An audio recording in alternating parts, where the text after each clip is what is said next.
아멘. 오늘 주시는 말씀으로 홍해 앞에 선 백성들이라는 제목으로 우리 함께 말씀을 나누기 원합니다.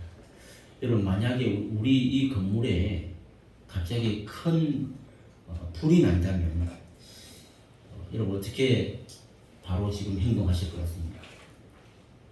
최대한 빠른 시간 안에 어떻게 피할 것인가를 결정을 해야 됩니다. 그렇죠. 이 5층 아닙니까? 엘리베이터가 양쪽에 2개가 있죠.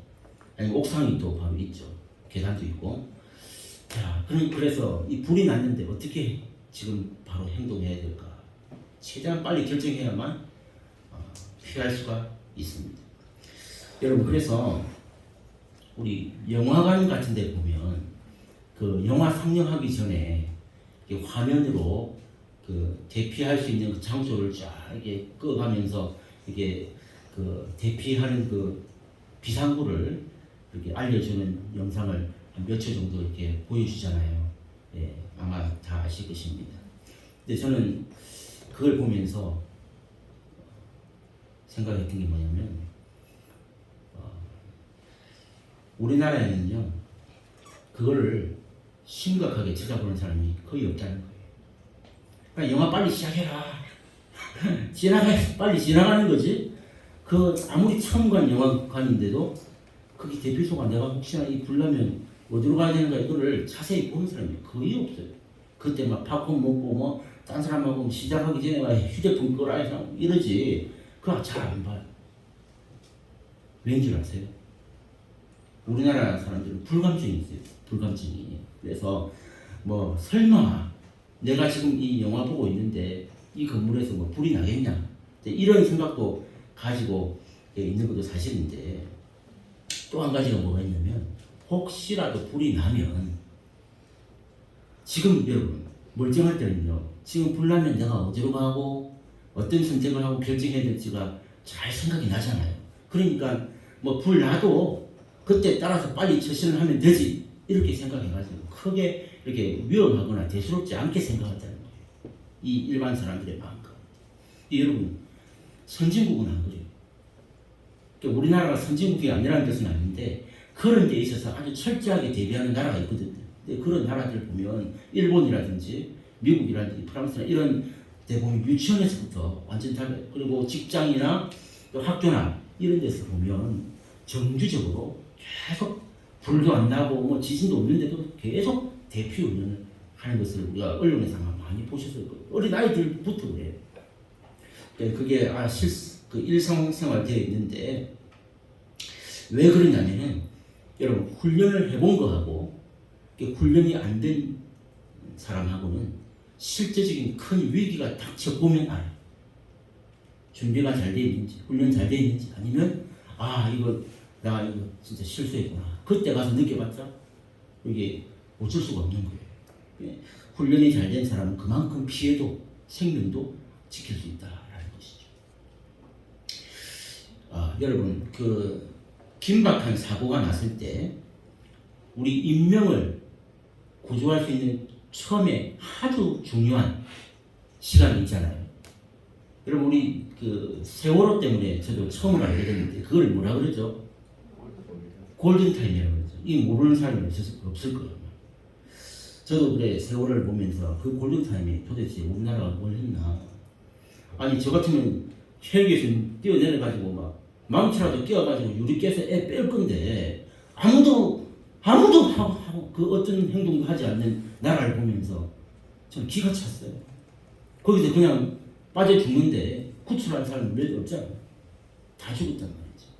그 처음에 중요한 시간을 골든타임이라 이렇게 하는데,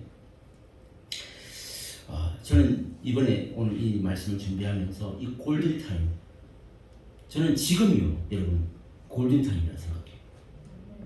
무슨 말이냐면은, 지금 우리나라도, 우리 교회도, 또 우리 이 가정도 지금 사실 겉으로 보기에는 별 문제가 없어요. 우리나라가 세계 10대 강국 아닙니까? 그리고 교회도 세계 최대 교회, 최고의 교회가 한국에 있고, 그래도 아직도 뭐 믿는 사람 많다고 뭐 자랑하고 선교사를 두 번째, 세 번째로 파송하니 뭐 이러고 있잖아요, 교회들이. 그리고 뭐 가정들도 우리나라 얼마나 지금 잘 살아요. 여러분, 그런데 겉은 그래요. 그런데 속을 보면 달라요. 지금 우리나라는 남과 북으로 갈라진 것만 해도 지금 참 어려운 나라인데 이 나라 전체가 지금 또 막 갈라져 있잖아요. 참 너무 어려운 시기입니다. 그런가 하면 교회도 마찬가지. 지금 이 코로나라고 하는 이 직격탄을 맞으면서 가장 큰 피해자가 뭐 소상공인이다 그러는데 진짜 피해자가 아니 이게 피해자인지 아니면 이게 나중에 되면 이게 도움인지는 모르겠지만 현실적으로 가장 큰 충격을 받은 그룹이 있다는 교회라고 생각해요. 이건 물질하고 비교할 수 없는 영적인 문제인데 이게 적나라하게 드러나게 된 거예요. 그런가 하면 여러분 지금 가정은요 참 우리 성도들 가정은 너무나 감사해요. 지금 우리나라 가정이 어떤 상황인지 아시죠? 이혼율, 자살률, 그리고 저출산율 세계 1위입니다. 세계 1위. 그러니까 이 가정이 그냥 무너졌다는 거예요. 애도 안 낳죠. 결혼하면 이혼하죠. 이게 뭐 그리고 20대에서 세계 최고의 자살, 직장도 안 되죠. 취업도 안 되죠. 뭐 학교도 안 되죠. 뭐 안 되는 거 다 죽어. 이게 지금 우리나라가 지금 보게 되는 가정의 문제예요. 뭐 겉으로는 SNS에 그 카카오 스토리, 뭐 페이스북에 먹은 사진, 뭐 좋은 옷 뭐 올리지만 여러분 가정 다 병들었어요. 지금 이게 우리나라의 현실입니다. 저는 지금 우리 한국이 잘 살고 못 살고의 문제가 아니고요. 저는 어떤 생각을 했냐면 과연 이 대한민국이 다시 일어설 수 있을까? 아니면 이렇게 하다가 진짜 무너지는 건 아닌가? 이 갈림길에 서 있는 그래서 지금이 저는 골든타임이다 라고 생각을 해요. 아직 안 무너졌잖아요.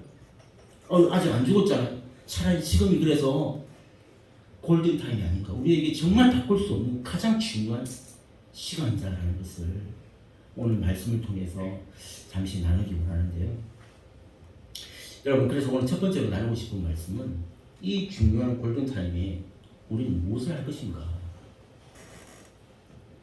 아주 중요한 명제. 너무너무 중요하죠. 여러분, 물론 지금 우리 뭐 한국 상황과 오늘 성경에 쓰여 있는 이 상황과는 물론 좀 많이 다르지만 그래도 영적 의미에서 아주 비슷한 처지에 있는 말씀을, 근데 그 말씀 중에서도 제가 몇 번 설교를 해보니까 우리 성도들이 잘 아는 이야기를 가지고 주는 훨씬 반응이 좋고, 우리 성도들이 조금 생소하거나 잘 모르는 본문 가지고 설교를 하면 좀 어렵고, 그런 걸 제가 느꼈어요. 그래서 오늘 우리 성도들이라면 다 알 수 있는 이 홍해 사건, 홍해 앞에 선 백성들이라는 제목으로 잡은 이유가 바로 이거예요. 오늘 이 출애굽 사건 다 아는 얘기 가지고 우리 나누는 게 훨씬 더 은혜롭겠다 싶어서 오늘 이 본문을 잡았는데요. 여러분, 이스라엘 역사에 있어서 가장 기뻤던 때가 언제인 줄 아세요? 한번 생각해 보세요. 언제가 진짜 제일 기뻤겠어요? 이스라엘 백성들이 성전을 건축해서 뭐 다윗이 막 바지가 내려가고 뭐 이런 것도 있었고 뭐 좋은 일도 많았지만 진짜 제일 기뻤을 때가 언제라고 생각하세요? 예? 홍해. 맞죠. 여러분, 뭐 많이 있겠지만 뭐 또 사람의 정도의 차이가 있겠지만 430년이라는 그 억압 속에 살다가 그 해방된 날, 그날이 출애굽인데 여러분, 그날이 아마 어떤 날보다도 가장 기쁜 날이 아니었을까 이렇게 우리가 예상해 볼 수 있습니다. 왜냐하면 우리 36년 우리 대한민국도 그렇게 목숨 걸고 독립을 위해서 투쟁하다가 8월 15일에 해방돼가지고 얼마나 기뻤습니까? 그죠? 그거하고 비교하면 10배가 10배 해봤자 360년인데 430년을 종으로 살았으니 얼마나 힘들었겠어. 그 출애굽은 그 해방날이었다는 말이에요. 자, 여러분, 이스라엘 백성들이 그 종살이 할 때 있죠. 그때의 애굽은 세계 최강국이었어요. 정치, 경제, 군사, 그리고 물질까지 모든 것을 다 장악하는 세계 최대 제국이 애굽, 요즘 말로 이집트라고 해요. 지금의 이집트는 아니고 그 당시에 이집트였다는 거예요. 애굽이라고 그러는데 요즘 뭐 좀 배웠다는 목사님들이나 학자들은 이제는 그냥 성경에 애굽이라 되어 있는데도 이집트라고 설교하더라고요. 저는 성경대로 그냥 애굽인데 요즘 말로 하면 이집트라는 걸 알고 계십니다. 자, 이 애굽, 자, 그때 이 세계 최강국이었던 이 애굽을 향해서 하나님께서 때가 되었어요. 이스라엘 백성들이 막 하나님께 부르짖었다 했죠. 그래서 하나님이 때가 되어서 그 애굽에다가 마치 원자 폭탄을 터뜨린 것처럼 이 애굽에 엄청난 10가지 재앙을 쏟아부었어요. 원리가 똑같아요. 자, 그래서 나일강이요. 막 갑자기 강이잖아요. 나일강 아시죠? 예. 인류 최대 문명 그 나일강에서 강이 피가 돼요. 여러분, 낙동강이 피가 돼도 진짜 깜짝 놀랄 일인데 나일강이 피가 되는 일부터 시작해가지고 수천만 마리의 개구리와 이 파리떼까지 다 달라붙었어. 그리고 온갖 우박과 악질과 전염병들이 막 온 나라를 뒤덮고 그 다음엔 또 갑자기 맑은 하늘이 어두컴컴한 해가 없는 그런 애굽이 되기도 하고 맨 마지막에는 어떤 재앙이었어요? 장자. 예. 첫 번째 날 모든 소상 다 죽는 그런 재앙까지 내렸습니다. 그래서 이 애굽의 왕이었던 바로가 첫 번째부터 9번째까지 너무 심해지니까 알았다 가라 그래 너희들 해방시켜줄게 했다가도 살만하면 또 뒤집고 하다가 마지막에 10번째 장자의 죽음 이후로 두 손 두 발 다 들고 모세에게 네 백성들을 데리고 이제 떠나라 이제 이렇게 된 거예요. 이게 이제 해방이죠. 출애굽인데 자, 이 바로가 무조건 항복하고 이 종살이하던 그 이스라엘 민족을 딱 해방시켰을 때 여러분 그 해방 기쁨 얼마나 기뻤을까.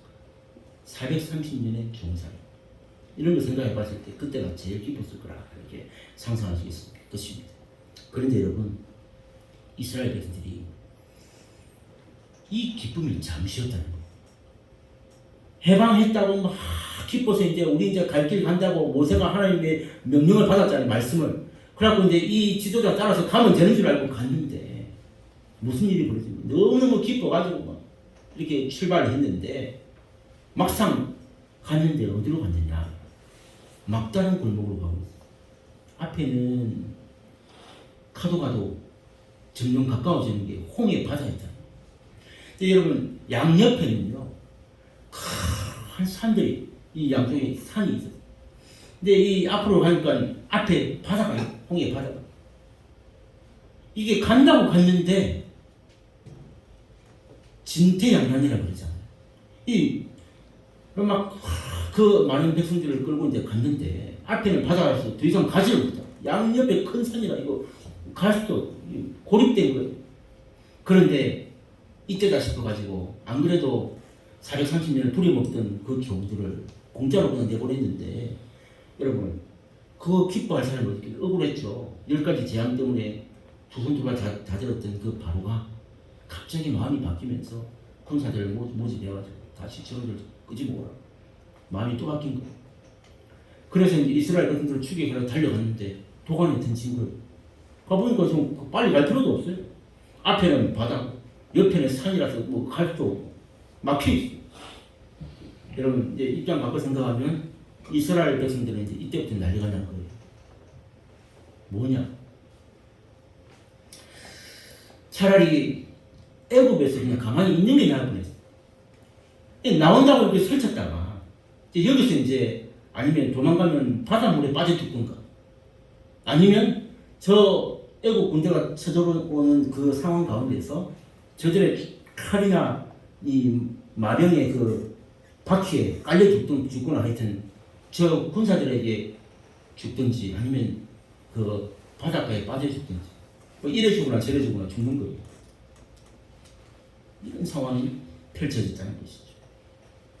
그저는 그렇게 얘기합니다. 괜히 우리가 모세의 말을 믿어가지고 괜히 우리가 하나님의 능력을 믿는 바람에 지금 다 죽게 생겼다고 백성들의 입에서 엄청난 원망과 불평과 좌절이 나오게 되었다라는 사건을 우리 너무나도 잘 아실 것입니다. 그래서 여러분 11절에 보면요. 오늘 본문 우리가 읽었잖아요. 뭐라고 되어 있습니까? 애굽에 매장지가 없어서 우리를 이끌어내는 이 광야에서 죽게 하느냐. 여러분 12절에 보면요. 애굽 사람을 섬기는 것이 광야에서 죽는 것보다 낫겠다. 여러분 근데 12절에 보면 애굽 사람을 섬기는 것이 지금 우리 여기서 죽는 것보다 낫겠다 했는데 그 위에 구절 보면 여러분 그들이 어떤 마음으로 나왔는지가 나와 있어. 이 12절에 보면 어떤 마음으로 나왔어. 위에 저 자기들이 뭐라고 했냐면 우리를 내버려 두라. 우리가 애굽 사람을 섬길 것이라 하지 아니하느냐. 그러니까 모세가 가자고 지금 백성들을 설득했을 때에 그들이 처음에 순순히 나왔느냐? 아니었다는 거예요. 아 우리가 여기 살던 대로 살자. 뭐 또 갑자기 안 할 짓을 하냐 그러냐 하고 했지만 모세 한번 믿어보자. 그리고 하나님이 그렇다 하니까 또 한번 믿어보자. 이런 마음으로 나왔잖아요. 내가 안 갈라 했는데 한번 믿어보자 하고 나왔는데 결국은 우리가 이럴 줄 알았다. 광야에서 이렇게 죽는 것보다 애굽 사람 섬기는 게 낫겠다. 이런 마음. 여러분 이 12절 잘 보시면 성경이니까 지금 이렇게 점잖게 기록되어 있지만요. 사실은 여러분 실제로 그 이스라엘 백성들의 입에서 나온 욕 있죠. 입에 담을 수가 없어요. 그래서 성경이 이렇게 점잖게 써놓은 거예요. 이렇게 노란색은 이게 욕이에요. 근데 실제로는 이 입에 담을 수 없다. 듣도 보도 못한 욕들이 막 셀이 나온 거예요. 셀이. 이게 이스라엘 백성들의 모습이었어요. 정말 다 끝났다고 포기하고 절망하고 원망하는 모습. 여러분 이게 위기 때 진짜 나 이제 죽었다 라고 생각할 때에 우리 일반적인 사람들에게서 나오는 행동입니다. 여러분 진짜 여러분 가정에서 싸울 때요 부부싸움 할 때 이제 나 이혼한다 딱 결정되면 이판사판 아닙니까? 그죠? 그런 거예요. 막 누구랑 절교한다 오늘 그렇게 싸우고 이판사판 아닙니까? 할 말 못할 말이 있어요. 그 사람에게 제일 상처를 줄 만한 말들을 내뱉게 되어 있는 거예요. 이제 끝이라 생각. 바로 그런 경우였어요. 이제 우리 다 죽었다는 거예요. 그래서 모세한테 지금 할 말 안 할 말로 다 하면서 모든 입으로 말을 다 치고 던진 거예요. 욕을. 여러분, 자, 이 골든타임 때 우리가 뭘 어떻게 해야 되냐. 오늘 여기에서 우리에게 아주 좋은 중요한 힌트를 주고 있어요. 지금 이스라엘이 지금 사냐 죽느냐 문제. 마치 우리나라와 같아요. 진퇴양난. 어찌할 수도 없는 그런 위기 때 이 골든타임이라고 그랬잖아요. 아직 안 죽었으니까. 그런데 이때 우리가 어떻게 해? 무엇을 할 것인가? 이스라엘 백성들이 뭐 했다고? 불평하고 원망하고 좌절하고 욕하고 이게 그들의 모습이었다는 거죠. 성경이 왜 이렇게 자세히 써놨어요? 그게 아니라는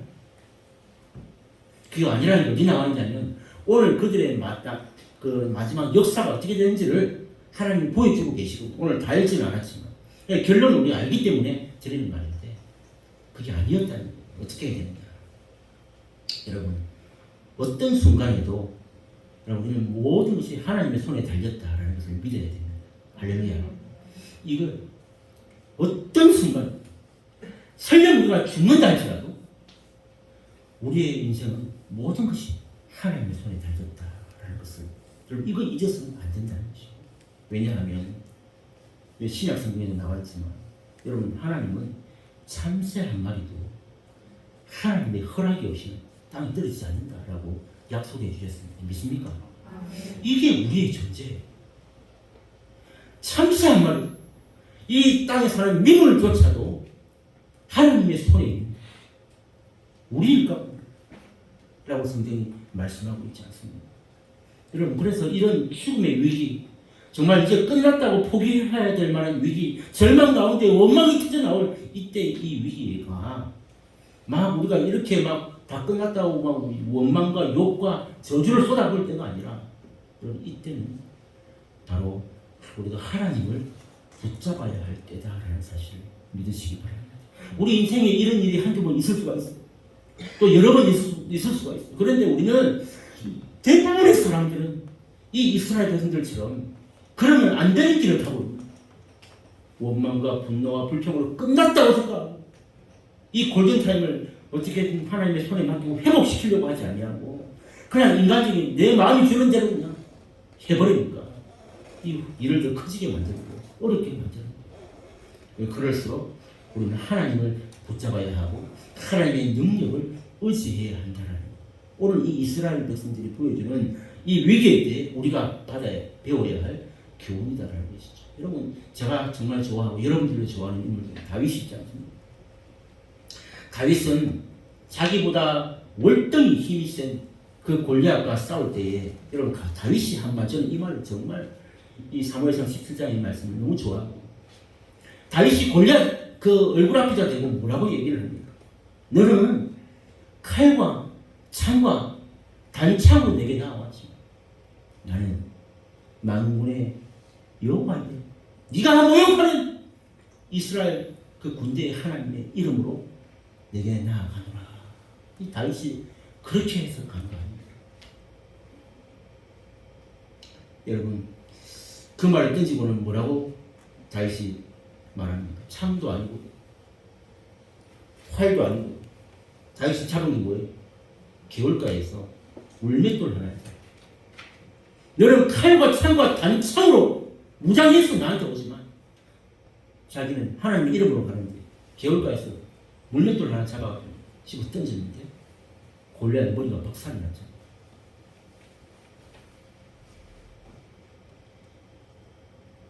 여러분, 다윗은 가장 약한 자, 작은 자였지만 가장 원시적인 방법으로 가장 강한 골리앗, 가장 강한 군대를 무너뜨릴 수 있었습니다. 그 비결이 뭐라고요? 하나님의 능력을 의지했기 때문인지 믿으시기 바랍니다. 하나님의 능력, 그에게 뭐가 있었어요? 다윗보다 더 크고 힘센 그 이스라엘의 수만 수천 명의 군사들이 있었지만 아무도 못 나가고 있습니다. 그 어린 아이 다윗이 세상에 물맷돌 하나 가지고 장난칩니까 전쟁? 그는 만군의 여호와의 이름, 하나님의 이름으로 그 능력을 붙잡았기 때문에 그 골든타임, 이스라엘을 위기에서 구할 수 있었다는 사실. 여러분, 이 골든타임에 원망과 불평과 좌절이 아니라 하나님의 능력을 붙잡는 믿음의 성도들 되시기를 주의 이름으로 축복합니다. 이게 첫 번째, 뭘 해야 되냐? 하나님의 능력을 붙잡아요. 이스라엘 백성들의 이 모습이 아니라는 거예요. 자, 그런가 하면 두 번째 오늘 잠깐 나눌 말씀은 이런 위기에서 모세가 행한 명령이 무엇이었는가. 오늘 제가 이 출애굽기 얘기를 전체 다 해드릴 수는 없잖아요. 그런데 이 말씀을 꼭 나누고 싶어요. 이런 위기에서 모세가 행한 명령이 아주 중요한 우리의 주는 교훈. 이 잘 아는 이야기인데 난 너무 새롭게 다가와요. 이런 관점으로 말씀을 보니까 오늘 우리에게도 새로운 말씀을 주실 텐데, 모세가 행한 명령이 무엇이었는가. 여러분, 그런데 참고로 이건 꼭 아셔야 돼요. 여러분, 모세가요, 이스라엘의 지도자잖아요. 근데 이 모세라고 해서 뭐 남들과 다른 뭐 배짱을 가졌거나 아니면 하나님의 모든 계획을 다 아는 그런 사람은 아닙니다. 우리가 똑같은 사람이에요. 그런데 모세가 우리와 다른 게 뭐가 있는 줄 아세요? 딱 한 가지가, 그는 하나님의 능력을 체험했던 자였어요. 이게 일반 사람들과 다른 모세. 언제 그가 하나님의 능력을 체험했습니다. 그가 뭔가 할 수 있다고 했을 때가 아니고 이스라엘 동족을 지키는 그 애국놈 한 명 죽였다가 도망을 가게 됐잖아요. 그 왕궁에서. 그때부터 40년 동안 미디안 광야에서 양을 치면서 말이 좋아서 양이지. 양 밥 먹이고 양 똥 치우고 이거저거 그 풀떼주로 살면서 40년을 살았던 거예요. 그렇게 미디안 광야에서 40년을 지내면서 나이가 80이 됐어요. 40세 때 자기 어머니의 유언도 있고 나를 여기에 애국 왕자로 주신 하나님의 뜻이 있다 싶어가지고 한번 이렇게 해가지고 해볼라 했는데 이스라엘 민족을 한번 끄집어 나가 해볼라 했는데 자기 혼자 안 되는 거죠. 그래서 이제 미디안 광야 가서 나는 이제 80살에 이 할아버지가 뭐 하겠나 양이나 치고 앉았는데 이렇게 생각하고 있는데 하나님이 오신 거예요. 너 이제 저 애국에 가서 저 이스라엘 민족을 빨리 끌고 나와라. 그랬더니 당장 그 모세가 뭐라고 얘기합니까? 하나님 지금은 아니잖아요. 옛날에 내가 좀 할 수 있을 때 해주시지. 내가 한다고 할 때 해주시지. 왜 이제 와가지고 날 보십시오. 이 80에 다 늙었는데 나 이제 할 수 있는 것도 아무것도 없는데 지금에 와서 내가 뭘 하란 말입니까? 저는 못합니다. 근데 하나님께서 뭘 주셨어요? 지팡이 주셨어요. 모세에게 그 지팡이 있는 하나님이 명하시는 대로 했더니 지팡이가 움직이는 막 이런 하나님의 역사를 체험하게 됩니다. 너 그 지팡이 들고 가라. 내가 너와 함께 하겠다. 이제 그래서 시작되는 거예요. 그런데 이 모세가 하나님의 그 말씀을 믿고 나이 80에 자기 못한다 했는데도 하나님이 함께 하신다고 하니까 그 지팡이 들고 이제 바로 여기 갔습니다. 그래서 진짜로 첫 번째 피가 되고 그죠? 깨구리 이 팔이 약질도 경우가 쭉 10가지 재앙을 막 이렇게 거치면서 결국은 해방을 경험하게 됐죠. 하나님 약속대로 나오게 된 거예요. 자, 그런데 여러분 이렇게 하나님의 말씀을 믿고 그분의 능력을 의지하면서 이 애굽에서 이제 명령대로 출발했는데 아니 그동안 10번째 재앙까지는 뭔가 순순히 잘 됐는데 진짜 실제로 그들 끌고 나온 이 타이밍에 문제가 생깁니다. 10번째 재앙은 말 그대로 원자폭탄이었어요. 바로의 마음을 돌리고 그들을 끄집어 나오기 위한 수단이었다면 이제 진짜 하나님이 함께 하셔야 된단 말이죠. 이 모세의 권위가 어디서 나옵니까? 그가 따라가는 곳마다 그냥 순적하게 막 길이 열려야 되고 하나님 먹을 것을 주셔야 되고 뭔가 막 이렇게 팍팍 열려야 이 모세가 지도자로서 이게 뭔가 위신이 선단 말이죠. 그런데 첫 번째 관문부터 말씀을 의지하고 나왔는데 세상에 처음에 딱 다다른 곳이 어디라고? 아까 그랬잖아요. 막다른 골. 앞에는 홍해, 양옆에는 높은 산. 어쩌라는 거예요. 이런 상황이었다라는 것입니다. 이제 여러분 여기서 중요한 게 있어요. 우리 같으면 아까 그 일반 백성들이 어떻게 했다고요? 원망, 좌절, 불평 했다 했죠. 근데 여러분 이 상황에서도 모세는 뭘 하는가? 한번 생각해 볼게요. 모세의 귀함이 이건 것 같아요. 여러분 하나님께 모세가 자기를 왜 이런 길로 인도를 했는지 아니면 또 하나님의 명령 따라 말씀에 순종해서 왔는데 왜 이런 일이 생기는지를 모세는 하나님 앞에 따지지가 않습니다. 이 상황에서 저 같으면요 안 한다는 사람 아까 12절에 그랬잖아요.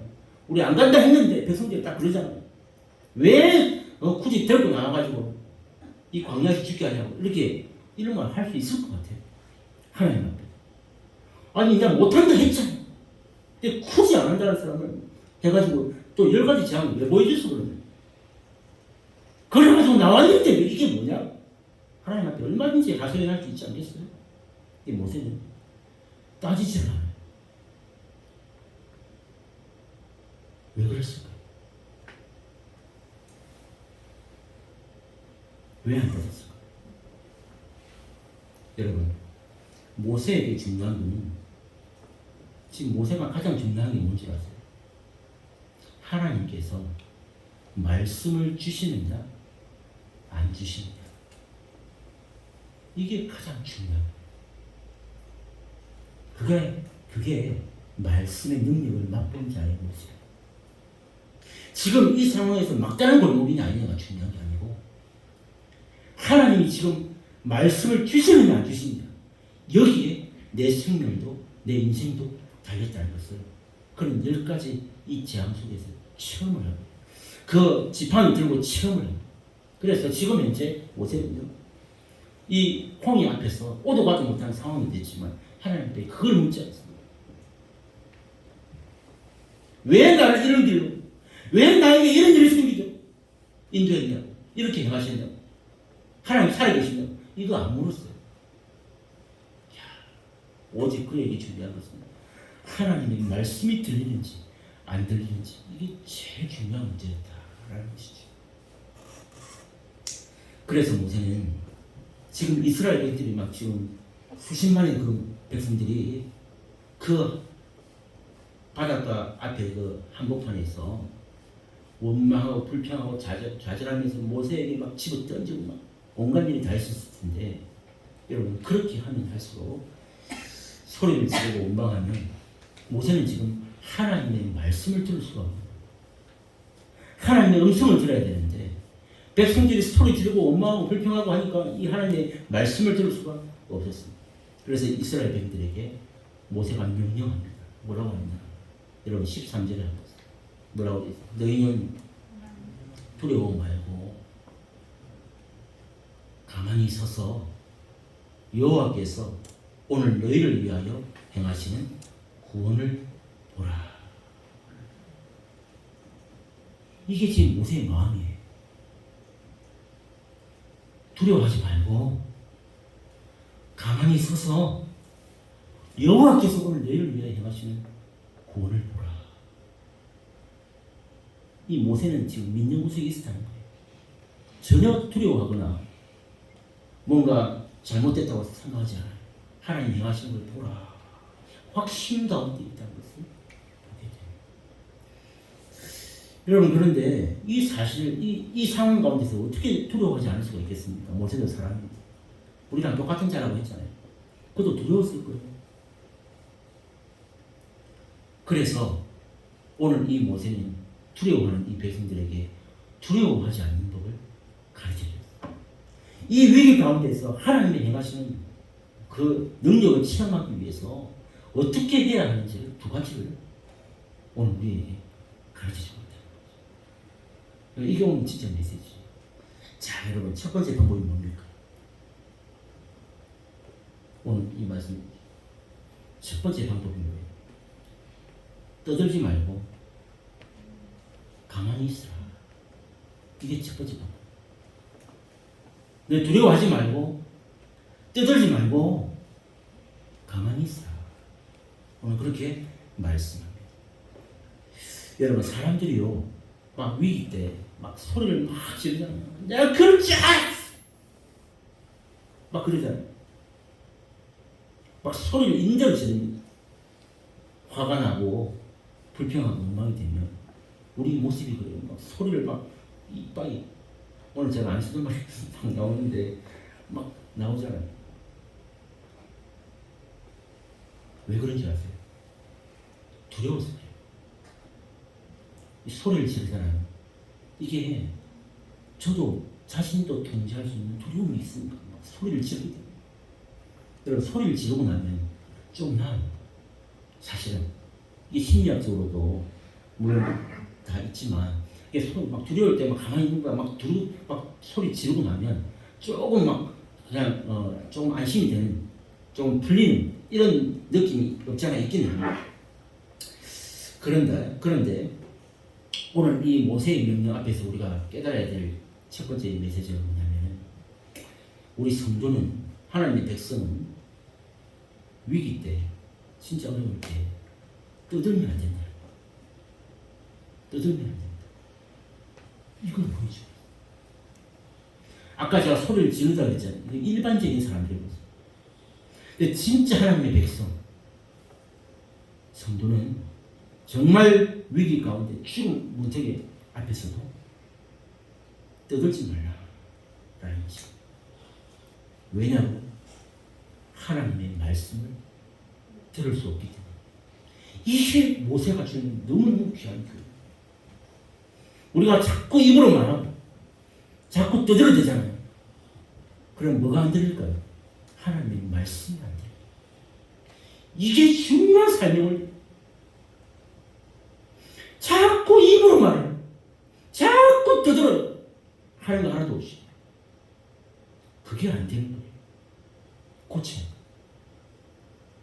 하나님의 백성은 정말 위기 때, 어려울 때 떠들지 말라 라고 모세는 가르쳐주고 있어요. 여러분, 정말 불안하고 무섭죠. 두려울 때가 있습니다. 그때에 그 사람의 입에서 나오는 말이 자기 신앙이에요. 놀랍죠. 우리 좋을 때 나오는 말이 아니고 정말 무섭고 두렵고 죽을 것 같고 답이 없을 때 그때 내 입에서 나도 모르게 튀어나오는 말이 내 신앙, 내 현주소예요. 진짜 무서워. 그래서 여러분, 성도는요, 위기가 왔을 때 가장 먼저 해야 될 게 뭐라고요? 오늘 모세가 첫 번째로 입을 다 가만히 있으라면 입 다물어. 원망하고 불평하고 좌절하고 욕하고 뭐가 낫니 돌아가니 이런 말 하지 말고 입을 다물어. 이게 첫 번째 원리다라고 말씀합니다. 여러분, 이스라엘 백성들이 그렇잖아요. 모세에게 네가 우리를 이 광야에서 죽이려고 이렇게 데리고 나왔는가 막 그랬잖아요. 그럼 그게 바로 지금 현재 이스라엘 백성들의 신앙이라는 것이야. 거기까지밖에 안 돼요.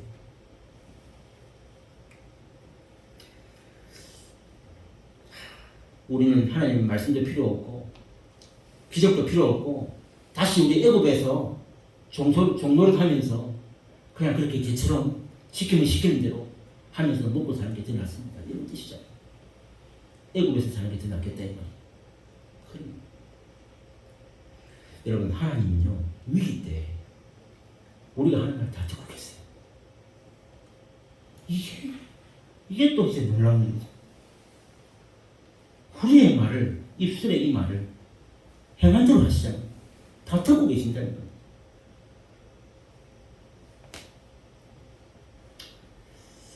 우리의 말이 그래서 바로 우리 스스로의 가치라는 것, 가치. 그냥 가만히 있으라고 그랬어요. 모세가 이스라엘 백성들에게 이렇게 말하는 겁니다. 이 말이 우리의 스스로의 가치다. 그럼 남들이 뭐라고 하든지 간에 떠들지 말고 여러분, 입을 다물고 여기서부터 이 골든타임에 문제를 해결할 수 있는 출발점이다라는 것을 기억하시오. 우리 이제는 우리의 삶이 바뀌어요.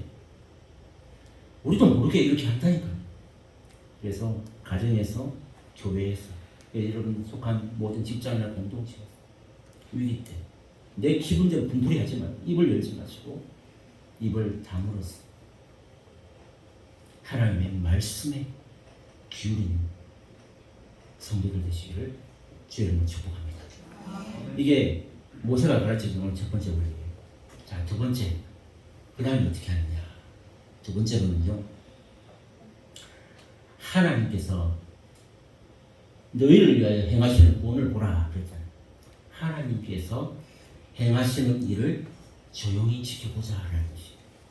하나님께서, 그러니까 지금 이 현재 이 엉망진창인 이 상태를 하나님께서 어떻게 수습하시고 우리에게 지금 이 막혀있는 이 상황에서 어떻게 우리에게 살 길을 열어주시는지를, 자, 모든 주권을 하나님께 앞에 맡기고 끝까지 한번 지켜보자, 이런 뜻이에요. 내가 죽으면 죽으리라 이 말이에요. 그래서 이 말도 안 되는 엉망진창의 이 상황이지만 어떻게 하시는지 한번 우리가 지켜보자, 이렇게 말합니다. 여러분, 물론 이 말이시죠. 그 과정이나 또는 해결책이 우리 마음에 들지 않은 데가 얼마나 많겠습니까? 저도 많이 경험했거든요. 제가 원하는 바가 왜 없겠습니까? 근데 그 원하는 바대로 행하지 않으시면서 그 과정 가운데 수많은 난관들과 어려움과 위기들 속에서 버티고 있는데 그게 제가 원하는 방법이겠어요? 아니잖아요. 그러면서도 기다리고 내 마음에 들지 않거나 그 과정의 해결책이 이해가 되지 않을 수도 있습니다. 그러나 그 순간이다. 전혀 내가 원하는 방법도 방식도 방향도 아니지만 그럼에도 불구하고 그 순간에도 끝까지 절망하지 말고 하나님을 잠잠히 어떻게 행하시는가, 하나님께서 어떻게 행하시는가 한번 보자. 여러분, 기다릴 수 있는 힘이 신앙인 줄 믿으시기 바랍니다. 아멘. 이거 중요한 원리예요. 여러분, 기다릴 수 있는 그 힘이요 아무나 있는 게 아니에요. 믿음이 약할수록 그 기다릴 수 있는 힘이 짧아요. 근데 믿음이 점점 자랄수록요 진짜 인내하고 하나님 앞에 기다릴 수 있는 시간이 길어지더라고요. 이게 원리예요. 마냥 기다리는 게 아니라 어떻게 해서 기다릴 수 있느냐. 우리가 하나님의 약속을 믿고 기대하기 때문에 그분의 행하시는 구원을 바라볼 수 있기 때문에 그래서 기대하며 기다릴 수 있는 것입니다. 방금도 말씀드렸지만 내 뜻과 내 방법과 내가 원하는 대로가 아닐지라도 그것이 하나님의 응답이라면 잠잠히 받아들일 수 있는 힘, 그게 신앙이다. 여러분, 오늘 주보에 보시면 안쪽에 오른쪽 편에 제가 귀한 글을 하나 책에서 인용해 놨어요. 바로 그런 말이에요. 이게 모세의 마음이었어요. 이게 이 선교사님의 마음이에요. 그리고 이게 우리의 마음이 돼요. 정말 가시밭 같고 모래밭 같고 정말 엉망진창 같은 이곳이 하나님께서 나에게 예비하신 가나안이라면 그래도 저는 그저 아멘입니다. 이게 이분의 고백이었고 오늘 이게 모세의 고백이거든요. 또한 저와 여러분의 고백이 되어야 할 줄로 믿습니다. 이게 기다리는 힘이에요. 여러분, 이게 안 돼서 그동안 우리가 늘 넘어지고 그냥 바로 하나님의 뜻을 못 기다리고 내 뜻대로 해버렸던 거예요. 이게 아니었어요. 이 인내하고 참는 게 어려워서 그냥 다 내가 좌지우지하면서 핸들링 해버렸는데 자꾸 실패의 원인이 거기에 있었다는 사실이죠. 왜냐하면 여러분, 이 싸움은 영적 싸움. 여러분, 제가 여호수아 할 때 말씀드렸잖아요. 우리가 이 땅에서 사는 모든 싸움은 육의 싸움이 아니고 영적 싸움이에요. 믿습니까? 영적 싸움이에요. 우리는 이미 영적 인물들이에요. 육에 속한 사람이 아니라 영에 속한 사람이기 때문에 우리의 모든 싸움은 영적 싸움. 그런데 이 영적 싸움은 내가 싸우는 게 아니라 누가 싸우는 걸까요? 하나님이 싸우시는 거예요. 이게 믿어져야 기다릴 수 있는 거예요. 그런데 우리는 이걸 못 믿고 자꾸 내가 싸우려고 하고 내가 핸들링 하려고 했다는 것이죠. 여기에서 문제가 생깁니다. 그래서 모세가 이스라엘인들에게 이러잖아요. 14절에 하면서 여호와께서 너를 위하여 싸우시니 너희는 가만히 있을지라. 우리 다 같이 한번 읽어볼까? 14절 시작. 여호와께서 너희를 위하여 싸우시니 너희는 가만히 있을지니라. 아멘. 아멘. 이 원리가 여러분 그냥 한 말이 아니에요. 너무너무 중요합니다. 영적 싸움의 이 세상 가운데서 하나님이 대신 싸우신다. 우리가 하나님의 행하실 그 구원을 기대하면서 바라보면서 내 의지와 세상적인 생각과 판단과 내가 원하는 방식이 아니라 하나님의 뜻을 기다려보라 라고 하시는 이 메시지라는 것이죠. 사랑하는 성도 여러분, 이 홍해 앞에 서 있는 이 인생의 위기가 얼마나 많습니까?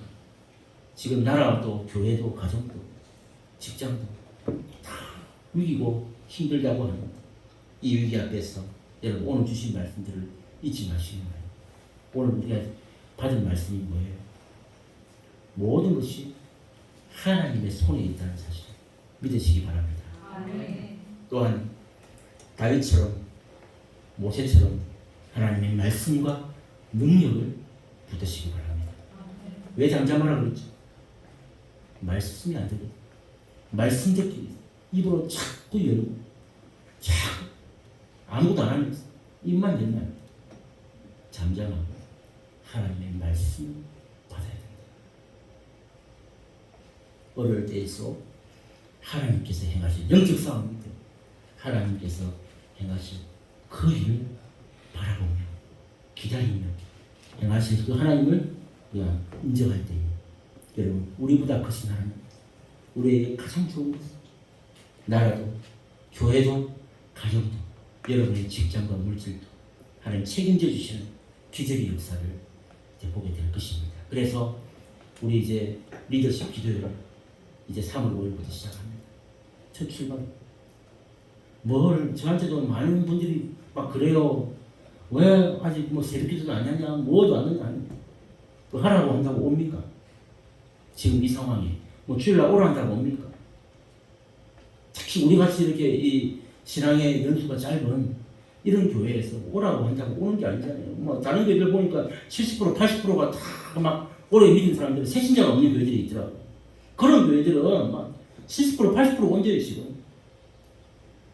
근데 우리는 상황이 다르잖아요. 근데 저는 하나님한테 맡겼어요. 하나님 왜 광야 같은 이런 곳으로 저를 보내셨습니까? 저는 이제 그런 질문을 하진 않습니다. 그런데 저에게 주신 영혼들이 그렇다면 저는 그렇게 받아들이겠습니다. 기다리고 이곳이 가나안 땅이라면 이것도 아멘이다 라는 마음을 주시죠.